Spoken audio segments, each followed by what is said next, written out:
Hi, I'm Rich Close, and today's iPhone tutorial is how to change your Apple ID account payment information.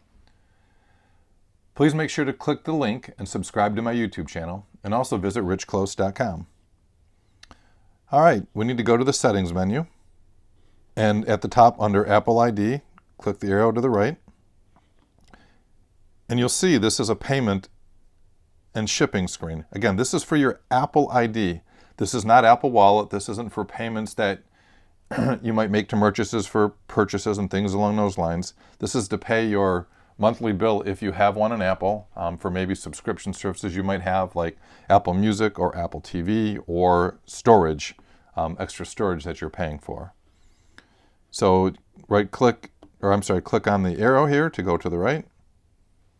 And again, you can add, that shows your current payment method. You can edit this screen and delete payment methods if you want to. I'm leaving mine there, obviously. You can add a payment method. So if you want to have multiple credit cards in here, just as a backup, you can.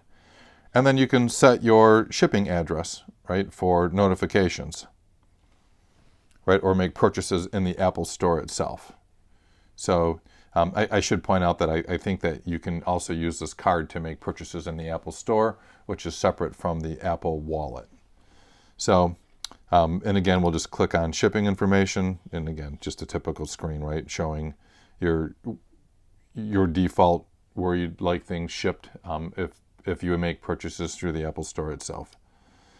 So we'll click on done there. And again, that's how to change your payment methods for your Apple ID.